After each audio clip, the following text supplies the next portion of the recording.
Welcome to Sheriff's Talk, a public affairs program of KWN TV7. Join us every week as we talk various aspects of law enforcement and how important it is for the citizens and law enforcement to work together. Now join us for another edition of Sheriff Talk on KWN Live and Local TV Channel 7.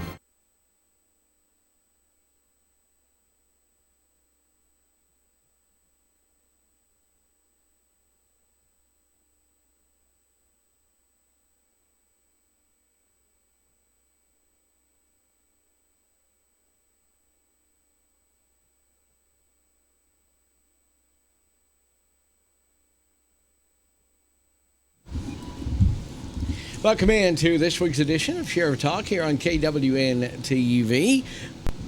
Got your mask. I'm so sorry. That's right. That is right. Welcome in.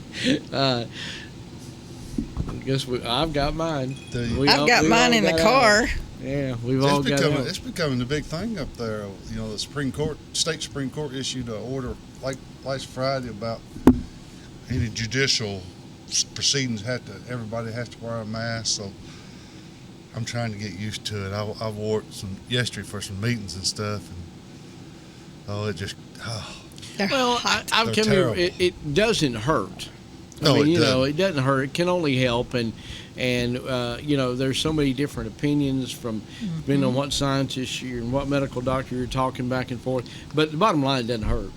We might as well. Well, I'm seeing more if people. If it can help, then we need to. I'm seeing more people that I know but haven't been around in the last few weeks that have got a buddy of mine in Bridgeport was confirmed yesterday, and I hadn't been around him in a couple of weeks, but he'd been sick about a week, and that's what makes it odd is I think he'd been tested 2 or 3 times, and the third test finally come back positive. I think that's right, but it was. We're starting to see it. Georgia and Tennessee are on a big uptick. Well, even in Alabama, all 3 of the areas have. I think Georgia and Tennessee are in the top 5 in the nation, if you believe what they put on the news this morning. I think Florida's number 1, Georgia, Tennessee, Texas, and California. Those 5 states that are seeing a big increase.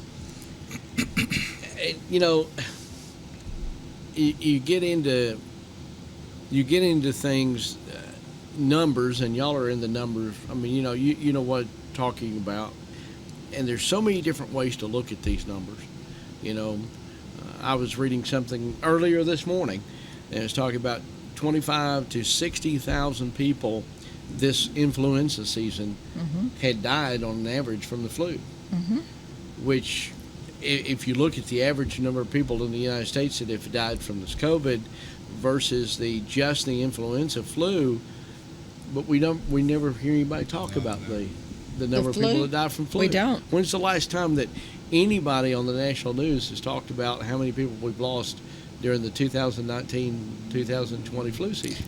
I haven't heard anybody talk about it. I'm definitely not trying to take away from the COVID-19, but I mean, you can make anything sound larger than it actually is, depending on how you put things out. And I'm not trying to, because it is deadly. There's no doubt about it. Yeah. But influenza, the flu is deadly. It can be deadly. Every year it kills thousands. It does.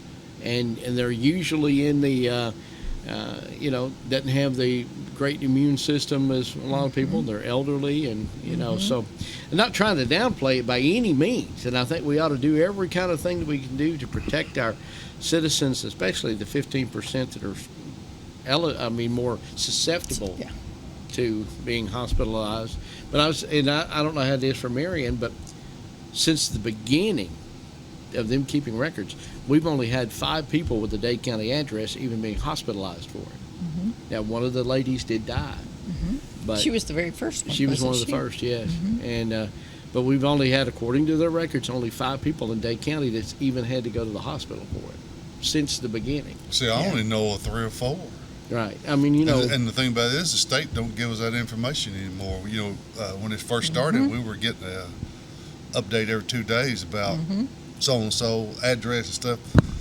So we would know if we had officers or employees had to go to that address to be. But I think about 4 or 5 weeks ago, they quit sending the information. Yeah, I saw. I never did get an explanation why. Well, I saw where there was a couple of people raised the question of being privacy HIPAA and HIPAA laws and and things, and I think that at that point, then you started seeing people draw back and say, okay, well, maybe we can't be giving out that information, and I think that's where a lot of the departments followed suit throughout the state. I mean, what information I get is from the newspaper every morning. Yeah. I mean, everybody thinks, oh, we know all about it. And I said, no, we don't. It's still new. Yeah. Well, the health departments in the three states have really. I mean, they're the ones that the governors have tasked to keep up with all the information. And we've had a lot of people testing lately. I mean, you can drive by our drive-through test site, and the line's backed up. We haven't had that. We haven't had one in probably 6 weeks. Really? I think we've only had one and tested 320 people, and I think everybody come back negative. But the county mayor was a little aggravated. It took 5 minutes to do the test and an hour to do the paperwork. I believe that. I've known the government covers up with a bunch of paperwork. I mean, why can't you just write down your name, date of birth, social security, and your address and the date and test them? I mean, why do you have to have? But we got a lot of things to talk about this week. We're going to take our first break of the morning as we continue. When we come back, a lot of law enforcement activity from Tennessee and Georgia and Alabama, all on Sand Mountain, and we'll tell you why. Coming up right after this next break on Sheriff Talk.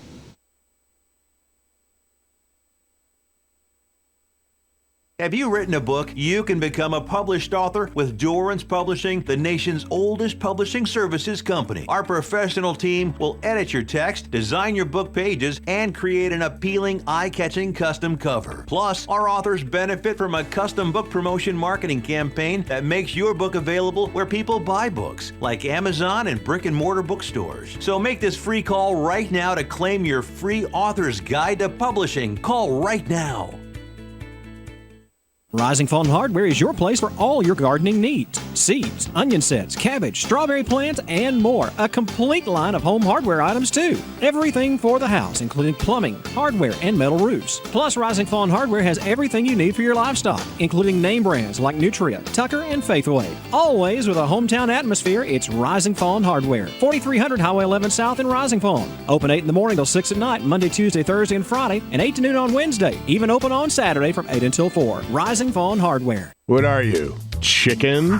We are Guthrie's Restaurant. Here at Guthrie's, we're happy to announce that dine-in is once again available. We're following all CDC and state guidelines to bring you dine-in service at all 3 of our Chattanooga area Guthrie's locations. No time to dine in? You can still take advantage of drive-through and take-out orders at our locations in Trenton, Ringgold, and Signal Mountain. Go get Guthrie's. It's always good. Guthrie's Restaurant in Trenton, Ringgold, and Signal Mountain, and at Guthrie'sChicken.com. The best chicken finger sauce in the world!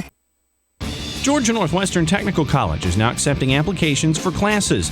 We offer programs in business, health, industrial, and public service at 6 campus locations with financial aid options as well. Take day, evening, or online classes to get your degree, diploma, or certificate. Apply now. Drop by one of our campuses today or check us out at gntc.edu. Georgia Northwestern Technical College. The Moore family name has built a legacy of trust, compassion, and peace of mind by standing with families during time of loss. Now in our 70th year, the Moore family commitment grows even stronger, from affordable, traditional services to cremation.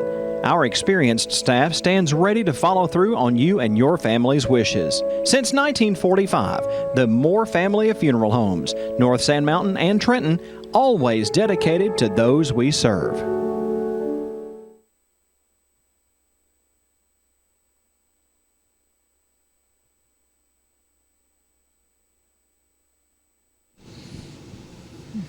Back to Sheriff Talk here on KWN-TV. Thanks for joining us. If you're out on Sand Mountain yesterday in the Worley Chapel Road area, you may have seen a heavy, just a lot of patrol cars.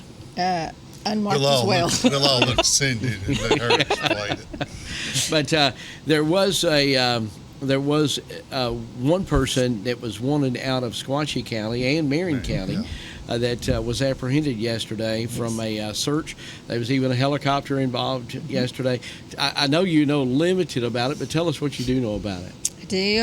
The subject was Brandon Real, spelled We're quite familiar with it.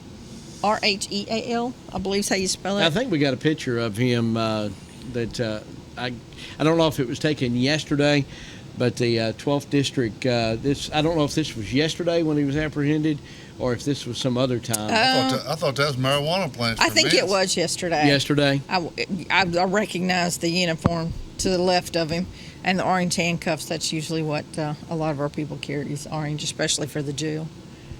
But he was at a house up on Worley Chapel, and it was several agencies.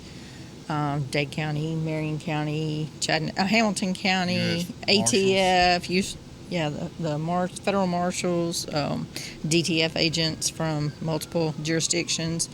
There was helicopters, and there was a lot of Tracking canines. dogs. Mm-hmm. So he's been known to run apparently a lot. So we just utilized everything we could. Well, Sequatchie County got in pursuit of him about 4 weeks ago out on Highway 111. There was 2 stolen Jeeps coming across the mountain, and they stopped, and one stopped, and he fled in one Jeep, and they probably chased him 30 miles. He come down through Dunlap and Whitwell, and then went across and went down on Ari Griffith and wrecked and fled, and we didn't catch him. And Was the female still in the vehicle on that one? Yes. Yes, she was one of the ones that got arrested yesterday. Well, anyhow, then we got after him again, and he fled, and then yesterday they finally caught him, so. And there was other folks besides him was arrested there as well, right? There were 3 other females that were arrested that day. One was in the car with him in the Jeep that time. She was out on bond in Marion County at the time. She still is, I believe.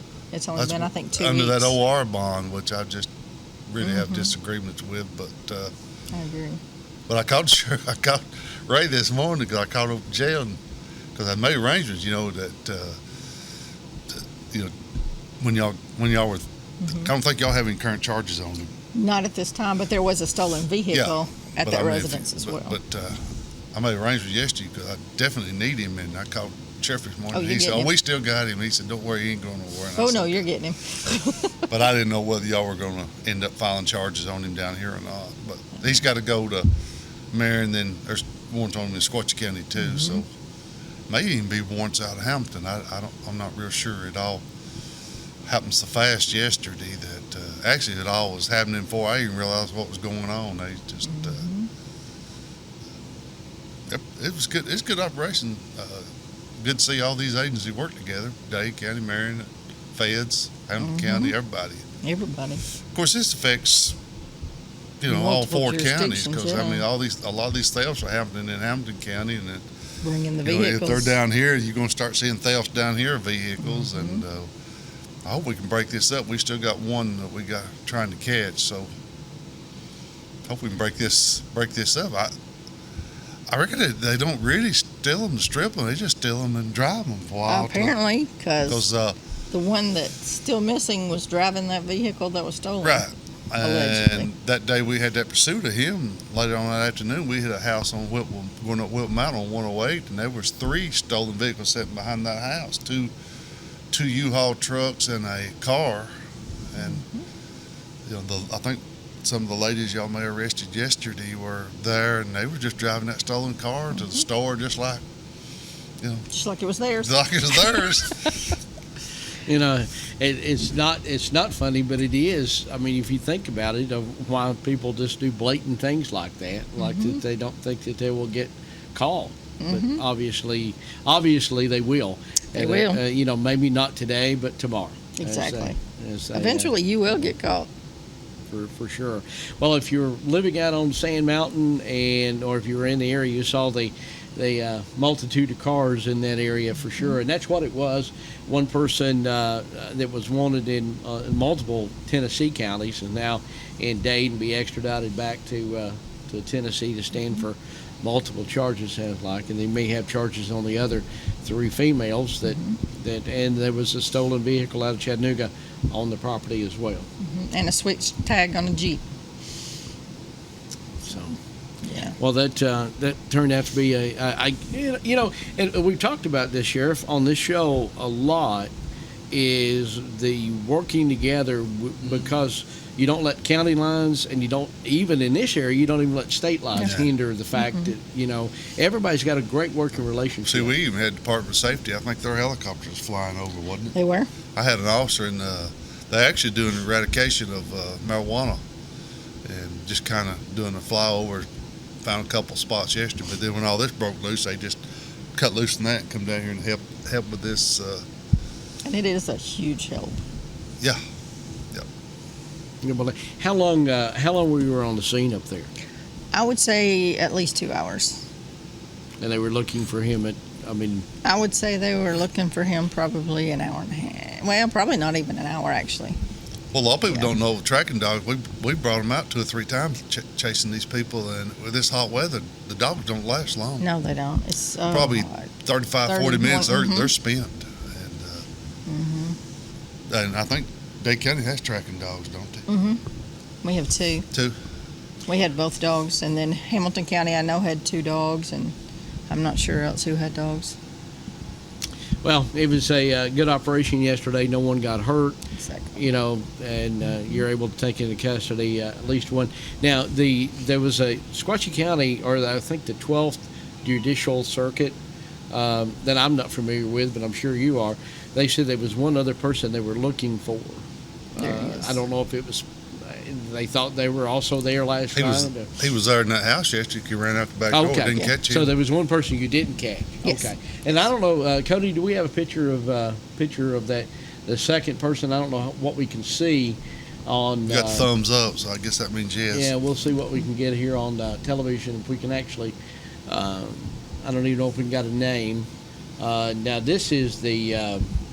That's the one that got away. This is the one that was captured, correct? No, that's the one that's still missing. Okay. And he also goes by Grundy.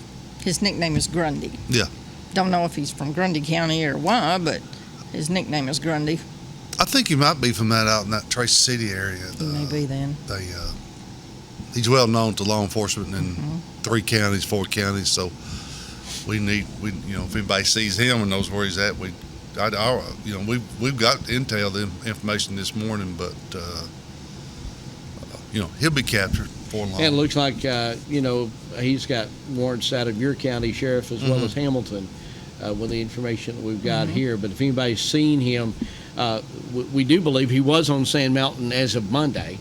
Yes. But obviously was not apprehended. And we've got the other picture, I think, of the one that was.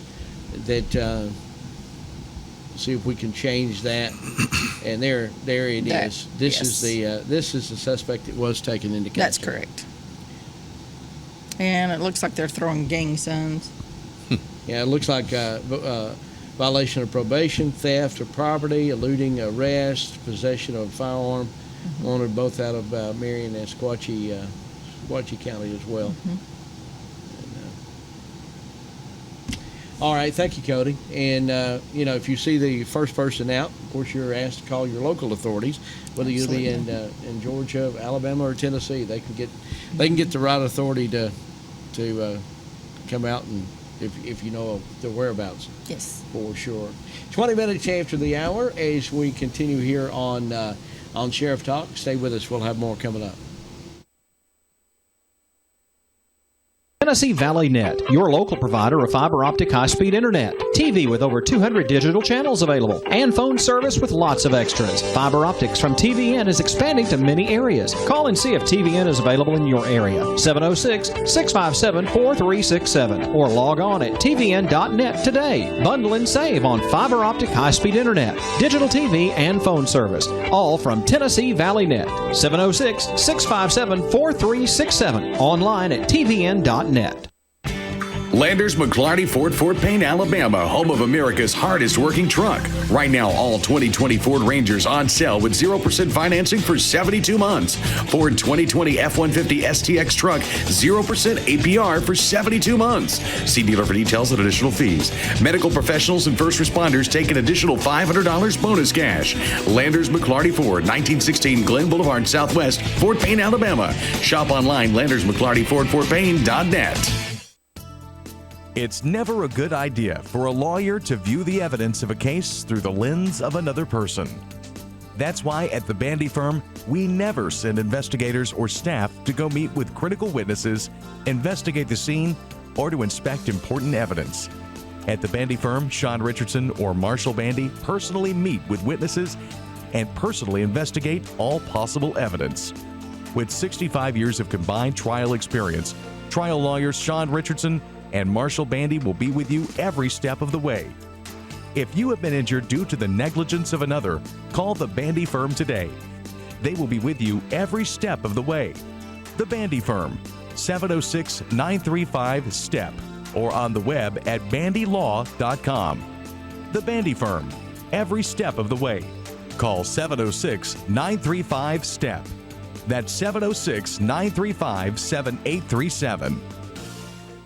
At Comfort Gallery in Kimball, you can truly shop for any piece of furniture from any of our manufacturers. Drop in today and use our in-store kiosk. It's over 40 inches of full color, completely interactive for ease of use. And yes, you can shop all of our manufacturers for virtually any piece you may be looking for. Come to Comfort Gallery in Kimball to find exactly what you need for your home using our kiosk to shop from all of our manufacturers. Free delivery and setup, 1 year free layaway, and 6 and 12 months same as cash available at Comfort Gallery, 780 Main Street, Kimball, Tennessee.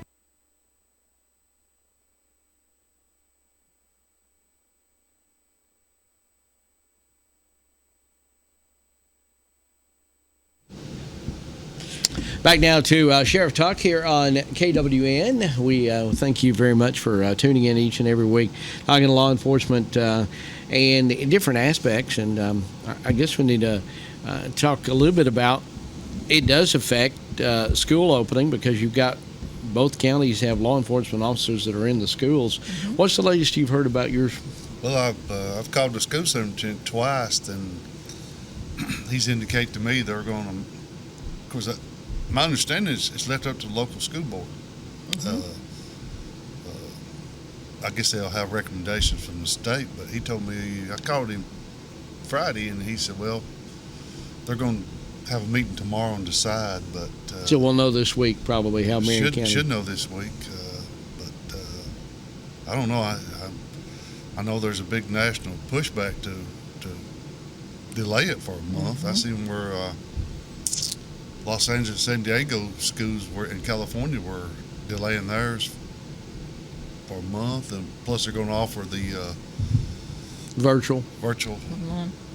I know here in Georgia, our superintendent, Dr. Harris, had they had a special call meeting last Wednesday, and she got an update or gave the board the update to how they're going to open. And August 7th is when they're going to go back, but they're going to have a virtual side. If parents opt out to use that. But they've done a survey here in the county, and it's like 87% of the parents say it's time for the kids to go back to school.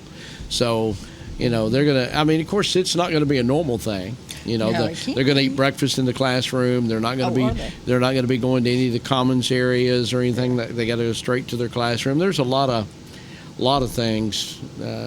Not required to wear a mask, but you can. Mm-hmm. And, but they are going to require, if you ride a bus, to wear a mask because they cannot social distance on a bus. No, you can't. There's no way. I don't know how they're ever going. I don't know how they're ever going to make students social distance in classrooms or in the school setting. They're now saying 3 to 6 feet. The latest guidelines nationally is 3 to 6 because they really know that 6 feet in a classroom. That's depending on the classrooms, you're not going to have that many people. Sports? Do you have? We're our first football game, and unless something changes, and they're practicing, and everything is going to be the 21st of August.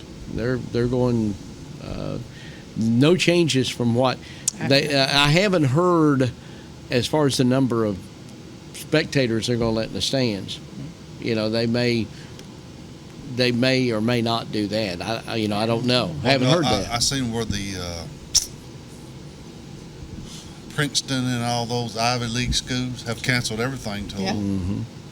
All And I fall told them I sports. really missed not getting to see Princeton and Slippery Rock play or something. I'm being funny. I shouldn't have said that. I did talk with our representative, of course, on the radio side of things.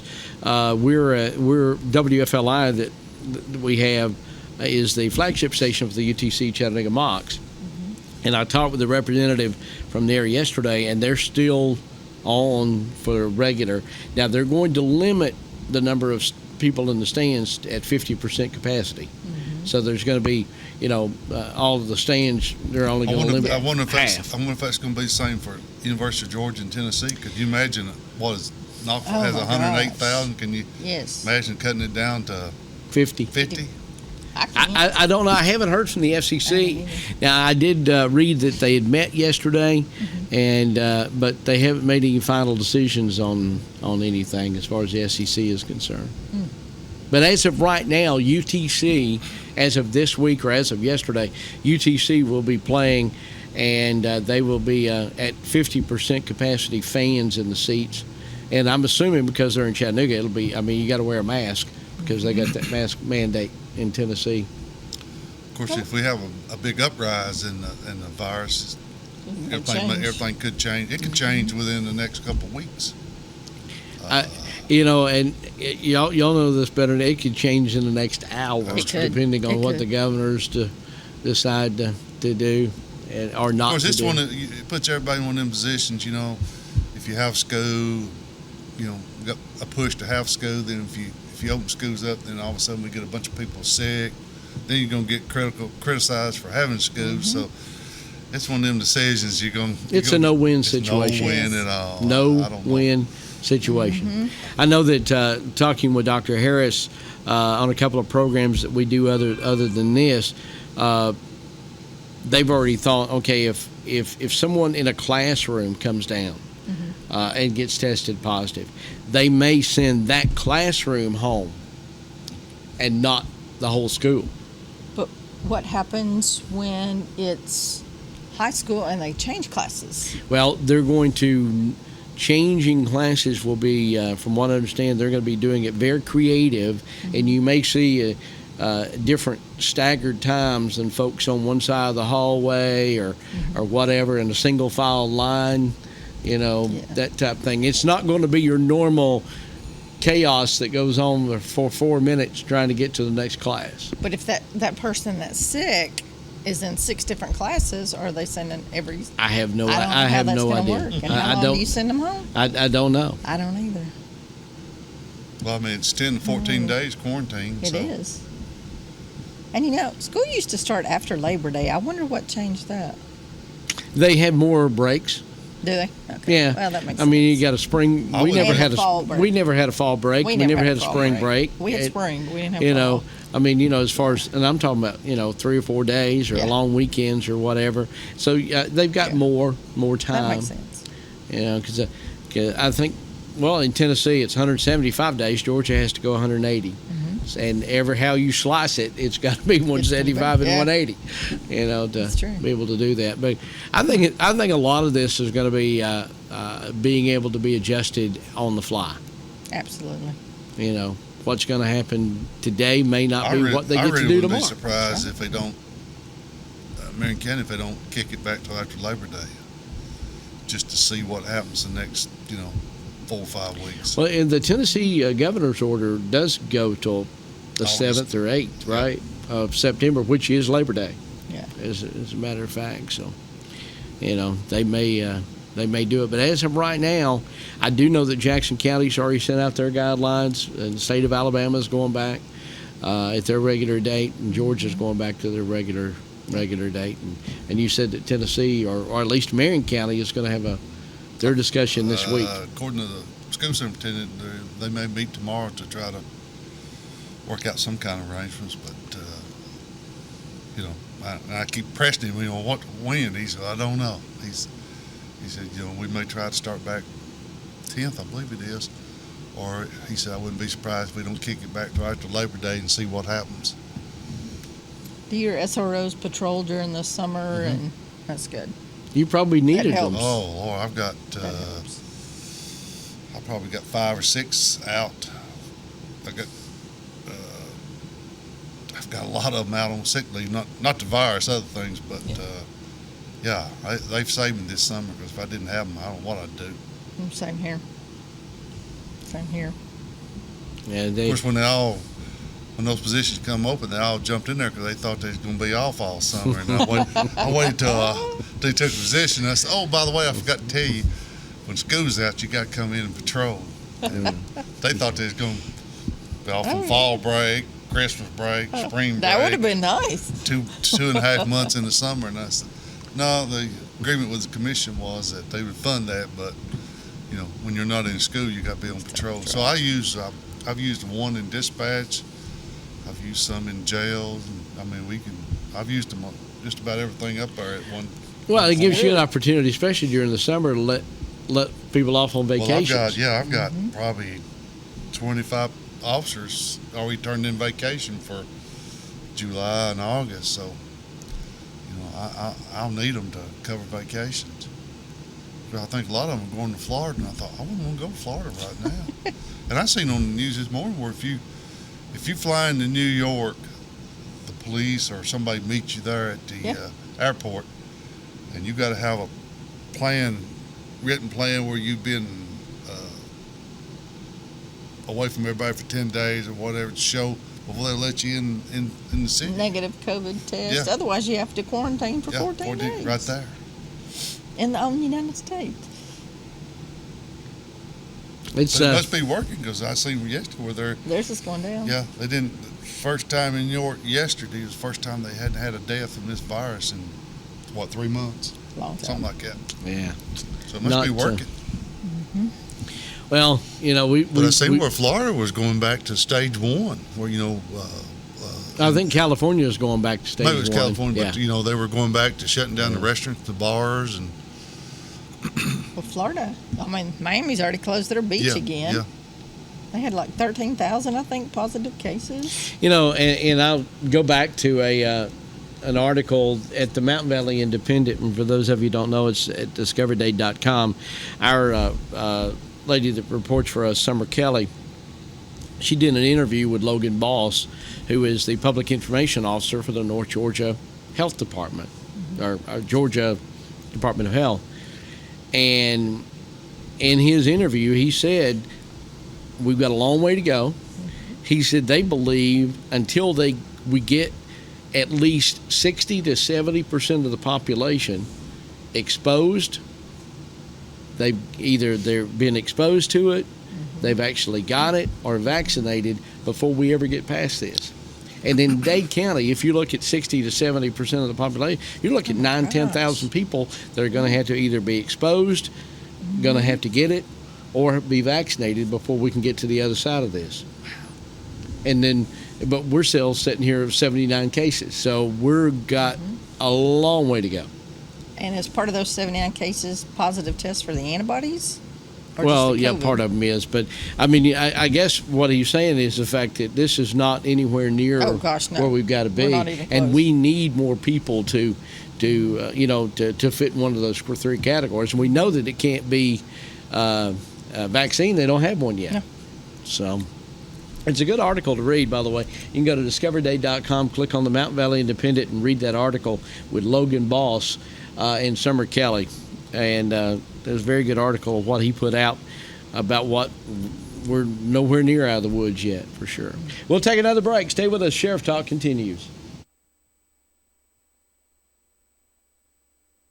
Here's a great way to save money on your credit card bills. If you have 3 or more credit cards and you're way behind on the payments, we can show you a way to pay as little as 50% and have 0 debt in 24 months. Call now and learn how to reduce your credit card bills by 50% and be 100% debt-free. We always offer 24/7 help and a free consultation. Call right now.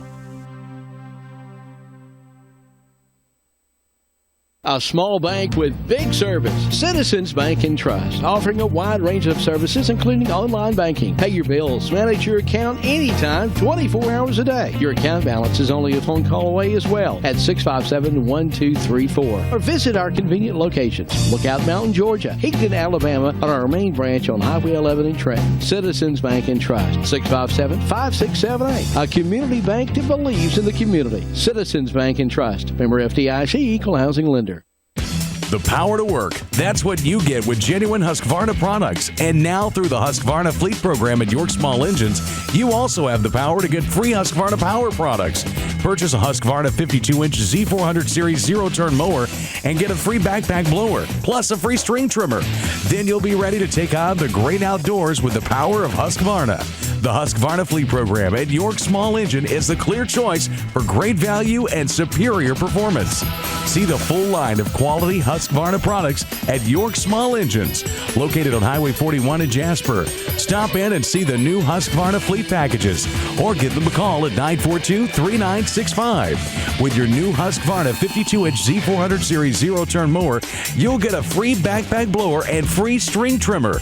For a limited time, get no down payment and 0% financing, available up to 48 months. See dealer for details. Husqvarna, the power to get it done. The Big Jet Fly. I need somebody to get back. Hog a cat. Where you talking about the time I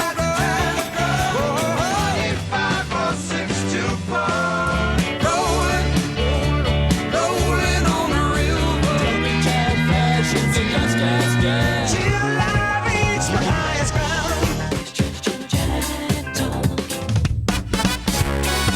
The Big Jet Fly. WFLI.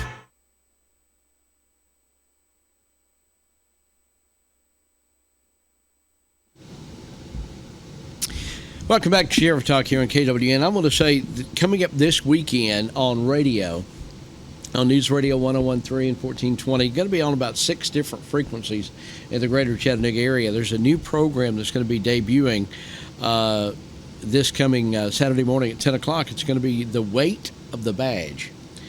And Marshall Bandy, that you've talked with, he's an attorney out of Ringgold, been practicing 40-something years. He's going to be joined with a retired Hamilton County officer, 37 years in law enforcement, and they're going to be doing a show called The Weight of the Badge, and it's going to be heavily on how our laws have been developed from the beginning of time biblically, and what our responsibilities are as citizens to be able to respond to law enforcement in the appropriate manner, and what they and y'all are obligated to do as a sworn officer. So it's going to be a really, really good show. It's going to be every Saturday morning at 10 a.m. Eastern, and I'm looking forward to it. I think it's going to be a good show. I listened to a little bit of their prep for their show, but it's going to call The Weight of the Badge. And it's going to be a good show, and I know that Marshall Bandy, he's going to be teaching actually a class to the officers about the biblical approach to policing, and where the true actual law came from.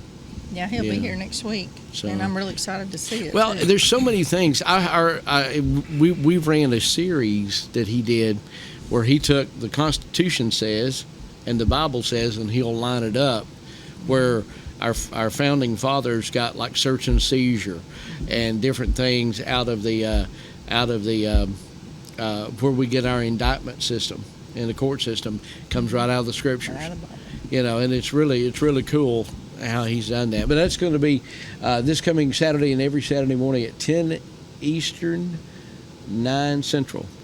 So The Weight of the Badge. I'd definitely like to listen to that. It's going to be a good show, and it'll be available for podcasting too. So that'll be good. So some of the officers will be able to listen to it on podcast while they're riding around or whatever. I was just totally amazed. I mean, I know some scripture, but how they're, it all came from the law and Moses and came down from the original 10 Commandments, if you will, of how our law has been structured since the beginning. I'm pretty excited to listen to him. He's got a little clip, I think a 30-minute clip on his website at bandylaw.com. Like the beginning, you can just kind of listen before you hear the whole thing. And and then Max Templeton will he's going to be this is going to be one of the show hosts, and he retired from Hamilton County as a lieutenant, and so he brings the law enforcement perspective, and Marshall brings the attorney law inspective, and then put it together. So it's going to be a good show, like that. You're talking about sports earlier. Braves start back here, I know, on the 24th. But they've already, I was watching sports yesterday. They've already there was a basketball thing they're having out in was it in California? They're having all the teams come to one complex and gonna have games. But they already got 15 or 20 NBA players that have tested positive. So I wouldn't be surprised if that's all said and done, they'll do away with that. What was it they was going to have? They were going to do some big complex and all the teams come. Yeah, well, they come in. They were all inside the bubble or something. The bubble. Yeah. Well, a couple of them had broken the protocol about going outside the bubble. One of them got suspended because he went and got a pizza or something outside the bubble. But they showed them yesterday, wide open, a court wide open. Evidently, there's not going to be any people there. Just going to play games. I wonder how hard it is for them to play with no fans. Because they get them worked up. I'd say it'd be hard to do. I would think so. Maybe not baseball, but I would think basketball. You go up and make a good shot, you'd want to hear some applause. Okay. Even a home run. Well, that's true. I don't know. That is true. I don't know how that's going to work. But television, radio, they can make it. They can mix the sound in if they need to. That's true. But I don't know. The Braves will start a week from this coming Friday on the 24th. They got an afternoon game with the Mets. And I think our airtime, because we carry it on the radio. Their stadium here in Georgia. Well, actually, they're going to be. I think they're going to be on the road. Oh, are they? I think they'll open up with 3 games on the road with the Mets. Yeah. And they're going to do a lot of them in their home, but everybody can't be at home. No. Be able to do that. They're doing some summer camp, as they call it, instead of spring training. They actually had an inter-squad game on TV last night. I missed that. Yeah, 7 o'clock, and they've got 2 more of those. I call them they're spring training games. They're going to do on TV before the 24th. I don't know exactly what day, but it's going to be on Sports South. Well, this is determined one thing for me. I can survive without sports. Well, college football hadn't hit yet, that's so true. I don't know about that. Well, Sheriff, you got a county over there without football. I don't know. Oh, it'd be bad. It would be. We haven't had to go a season without high school football. Not yet. And I was thinking, it might not be a bad idea to delay that football for a month because it's so hot. Yeah. If you started in September, it would only push it to maybe a couple of weeks in December.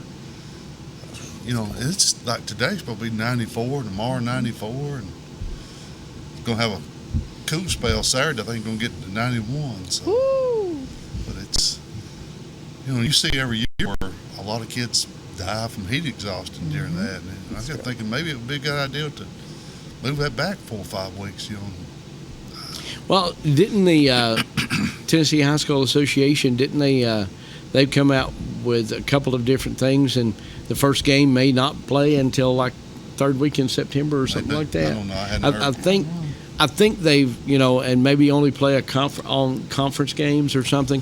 I don't know. Well, Judge Levin, the juvenile judge, is actually a state referee, and I spoke to him a couple weeks ago, and he said at one point they were talking about doing nothing but region games. Right. He said would maybe 4 or 5 games during the season, just to set it up for the playoffs, state championships. He said that was something they had been talking about, but I don't think any concrete plans have been made yet. So I guess there's still.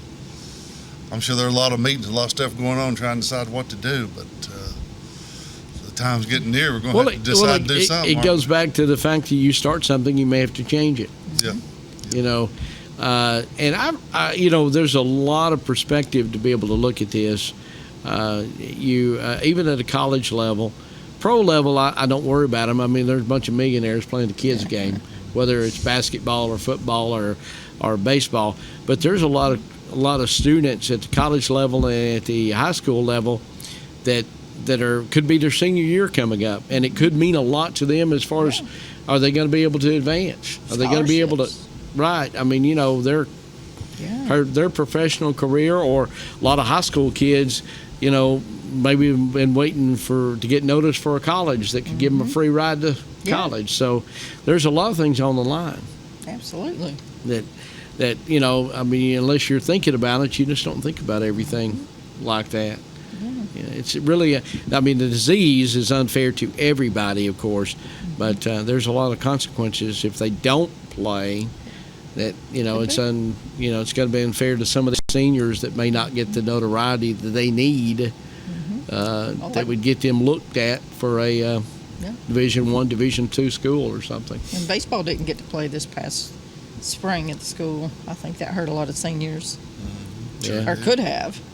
Yeah, to be able to do that. I'm telling you, we just got to get past this. I agree. And another thing we got to get past, and we'll talk about it on the break coming next break coming up. We got to get past all of. There's one thing about peaceful protest. There's one thing about going to your city and your county and making your protest be known that you would like certain things changed, and there's a right way and a wrong way, and we've got to get past the wrong way. Because I can't believe that what I've seen, but this week, and y'all may have seen it, where a couple of statues of the Virgin Mary had been defaced and I did not see painted. that. And why? I mean, how did we get here? And I seen the thing in Portland, Oregon. The city's going to do starting October 1st. They're going to have civilians answering. It's going to be a civilian police force, and they're going to be answering calls like disputes between neighbors. That is so dangerous. I said they're going to get some people hurt. They just, and I think we'll talk. Yeah, let's talk about it after this break, because that's so dangerous. We'll be right back. When you or a loved one is facing a life-limiting illness, hospice care may be the answer. At Tapestry Hospice, the patient is the focus of our care. We are here to serve you and facilitate your wishes. Tapestry caregivers are concerned with managing your pain, keeping you in touch with your physician, and helping you make plans for the future. Hospice is life-affirming, and Tapestry Hospice can help you deal with all aspects of life, mind, body, and soul. Call Tapestry Hospice for more information. 706-383-8812. That's 706-383-8812. Tapestry Hospice. Redefining hope. Gigabit Internet residential service is now available to customers of the North Alabama Electric Co-op with NAEC Fiber in Jackson and Marshall County. Residential gig service is now available for only $79.95. Call today to have your gig service installed at 256-437-5000. High-speed fiber residential gig internet service now available to customers of the North Alabama Electric Co-op with NAEC Fiber. Business and commercial customers can get gig service too. Call for pricing 256-437-5000. Gig service from North Alabama Electric Co-op. 256-437-5000. Eva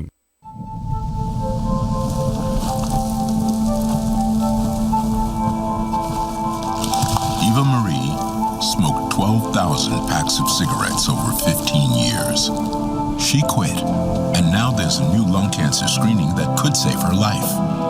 You stopped smoking. Now start screening. No matter how much you smoked, early detection could save you. Talk to your doctor or learn more at savedbythescan.org. Come hungry and leave satisfied at Cloud's Pizza, Highway 71 in Higdon. Cloud's Pizza uses only the freshest ingredients, and we hand toss our own pizza dough. Our pizzas are made from scratch when you order, so they're always fresh. And don't forget about our famous Sand Mountain cheese sticks. You can eat from the daily buffet or try a mouth-watering hamburger or cheeseburger. Come see your friends at Cloud's Pizza, Highway 71 in Higdon, and never leave hungry. Call ahead at 597-3100 for Cloud's Pizza. Visit us on Facebook at Cloud's Pizza and more. Come see us at Cloud's Pizza. When you need a licensed plumber, call Stacy Ledwell and the staff at Mr. Rooter in Scottsboro. Mr. Rooter provides your home or business with advanced solutions using high-tech equipment. Our commitment to customer satisfaction shines through in our personalized service. When you schedule an appointment, our professionals will dedicate time to explain the work that has to be done. Our staff will give you upfront pricing, so you'll know exactly what's involved before any work begins. We even pump septic tanks and do new construction on houses. Fully licensed, bonded, and insured, Mr. Rooter in Scottsboro. Call Stacy Ledwell today to set up an appointment at 256-574-4710.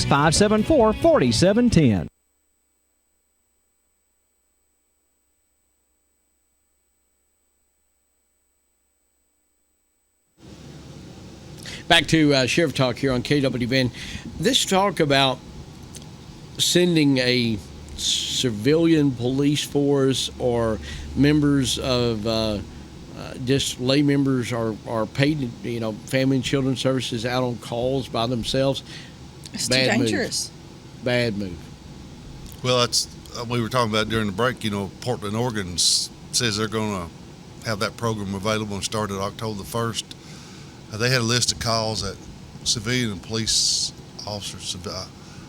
I'm not real sure what a civilian police force is, but they had calls like drunk calls, disturbance calls, mentally ill calls, homeless calls.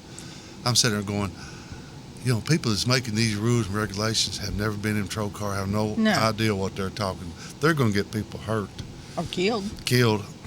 But unless things change, I seen on the national news the other night where they're planning on doing that because they're cutting back their police force 50%, 40% or something. And I thought, oh my gosh, I just don't know. And I was telling you about an incident we had at Montego Saturday morning, where a man went in a convenience store and got a cup of ice, and the lady charged him 70 cents for it, and it made him mad. He just pulled a gun out and shot her. Then he ran across the road and went behind a storage building, and my officer found him back there. He'd committed suicide. I mean, that right there shows you never know from one minute to the next what can happen. And the lady's survived and is doing pretty well, my understanding. But this is Saturday morning at 9 o'clock. Everything's supposed to be nice and calm, and all this happened. So, well, it's truly the folks that are making these decisions, elected. I would imagine, have never experienced what it is out in the field. And they need to. I would suggest, if I was a city police chief in those big cities, is every council member should come and ride a week in a patrol car and then get over there and figure it out. They need to go and see what's actually happening. And use a simulator just in case, too. I seen an interview with a lady that I might have told y'all this a couple weeks ago, that she was chairman of the city commission there in Minneapolis, and she's one leading the fight to defund the police department. And she looked to be mid-30s, and she was being interviewed on CNN, and the reporter asked her, she said, well, if I live in Minneapolis and because she made a statement, she said, I hope within a year that we don't even have a police department. And this reporter asked her, she said, well, hypothetical, if I live in Minneapolis and at 2 o'clock in the morning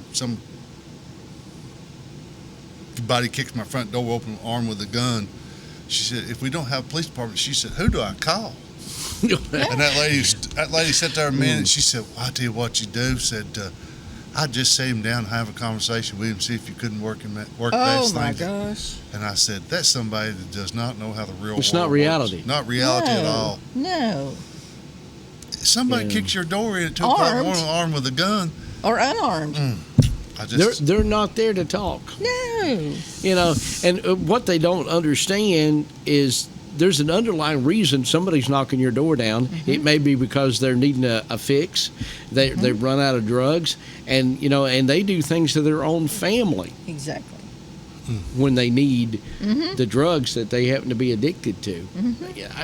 Sending someone on a call unarmed and not having any type of training or anything, it makes no sense. Anybody in police work can tell you that the increase in people that we have that have got mental problems or whatever due to alcohol, drugs, what is increasing. I mean, we see a lot of that's like this guy's telling about in Montego. I mean, if an officer had confronted him in the parking lot, there's no doubt they'd been a shootout. Oh yeah. And can you imagine sending a civilian to something like that, and they actually get there when he's coming out of the store and confront him? He's just going to kill him. Or find his body. You know, the average citizen's not used to somebody shooting themselves in suicide. We're going down a bad path. It's just, and it seems like it's gaining momentum across the nation, but I think we're going down a bad path. I know the answer to this question, but somehow or another, I didn't think I would ever see this in this country. Not in the United States of America. No, me either. No. It showed a couple officers in New York got attacked by the gang. Did you see that? Mm-hmm. I did. They had to fight for their lives, and they were just everything they had. And I think they actually was trying to make an arrest, and there was two of them, and they were gang members coming at them everywhere, and they was just no backup or nothing. They was just there on their own. So it's getting bad.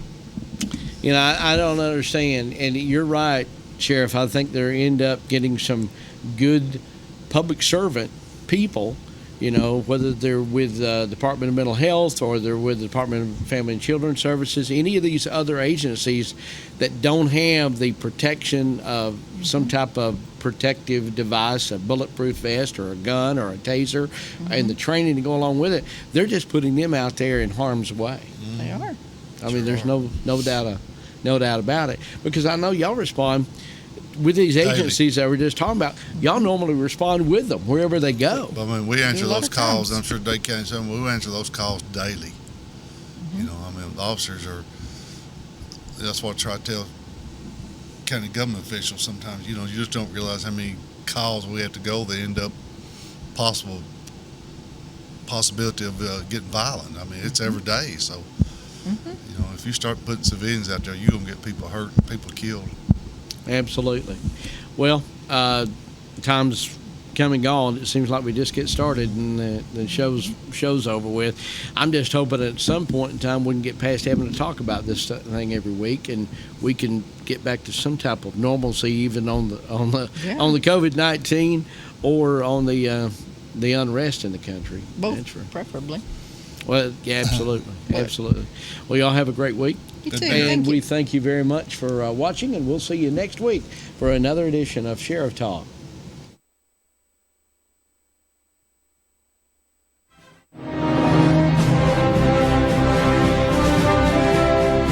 You've been watching Sheriff Talk, live from the studios of KWN TV7, all around the tri-state area, as we give you information that you can use concerning law enforcement. Join us again next week for another episode of Sheriff Talk, a public affairs program of KWN TV7.